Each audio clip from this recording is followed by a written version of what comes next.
garden myths.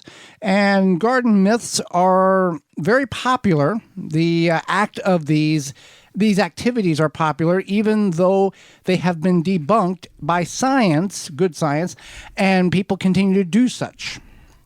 Right. So it's a common problem that people follow these myths because, somebody told them that it worked and maybe something else worked, and somebody you love told you this, and you continue to do such even though it's been proven that it doesn't work, and maybe you're not aware that it doesn't work, and that's fine. We're going to enlighten you in these several of these acts.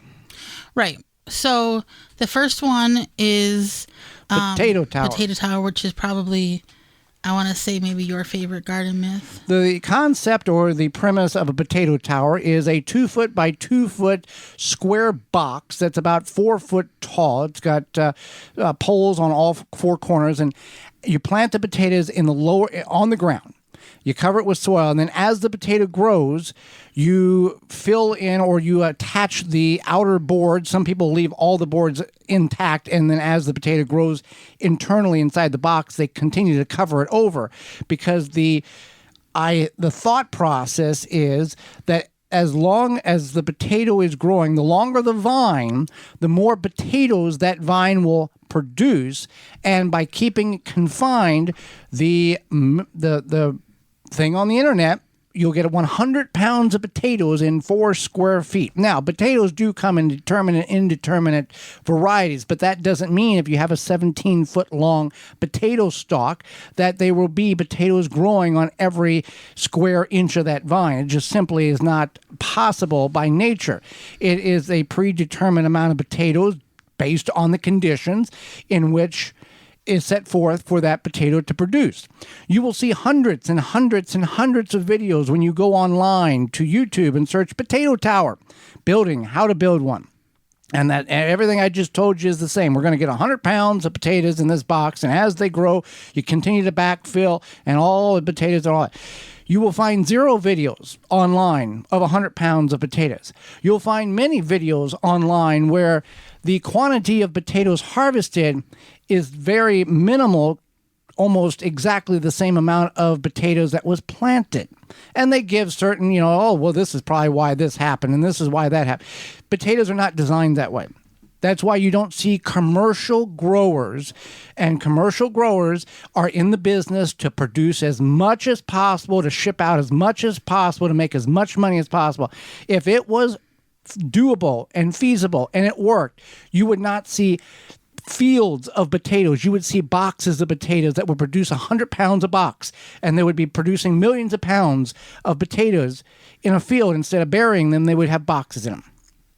Pine needles, Holly. So the theory is that pine needles are acidic, and if you add them to your soil or your compost or use them as mulch, that they will add too much acid or increase the acidity in your compost garden, what have you. And they make great mulch. They do. And also, I think that slugs don't like them, if I remember correctly. Hit and miss. But they don't add, because of the process of them, between them falling off the tree. On the tree, they're 3.5 approximately acidity. Right, and then when they fall off, it's about 0.5, I think. Well, by the time they fall and they decompose, they neutralize, and you don't have that acidity in the soil at all. So yes, you can make great mulch. If you include them into your compost bin, you don't want to add more than 10% of the overall volume because of the length of time it takes to break down. But there is no scientific-based method that shows that, we put them in the soil and the soil changed to an acidity and now we can grow blueberries here. That just doesn't work. No, it doesn't work. It's not how it works. It's not true. And if you don't like science, go off of nature. Right. Well, okay. Anyway, so science and some of you may have been doing some of these and continue to do these, and it doesn't work. And if you think that it works, it's not working. Because there's you can't take pine needles and put them in the soil and make the soil change unless you're adding additional elements in order to make that soil change a different pH. Absolutely correct. So that's one myth, or another myth, or second myth. We got like 7 shows here, but we're only going to pick some of these. Yeah, myths. we gave a whole hour presentation on many of these. Yeah. So the other one, or next one, is blossom end rot myths. So blossom end rot is on tomatoes, and it's when you go to pick your tomato. Well, it's on a lot of plants, but we're focusing on the tomato aspect here. It's when you go to pick your tomato and you look at the bottom and it's brownish, It's all black. blackish, like it just looks like it's rotten essentially, and that's what the rot is blossom end rot. And so some people have theories about this. But what is it? First of all, what is really occurring, and then we'll go over what some of these myths are. Sure. So what's occurring is that the tomato plant has a lack of access to calcium, and so with that, it causes that blossom end rot. It can't develop. Yeah, it can't develop properly. So it's shorted what it needs, so it just kind of uses what it's got and doesn't have enough. Right. And so that's when the blossom end rot happens. And so what happens is that a lot of people say, add Epsom salt, add XYZ, or at the time of planting, people do things as well. And we'll get to that in a second here. But what happens is that once you water the plant, because you're adding Epsom salt or adding something and then you water it in, it releases that calcium into the plant and it takes care of the problem. Now, there is a 1% chance in some parts of the country that you are lacking calcium. But for the rest of us, we have more than enough calcium than we know what to do with in our soil.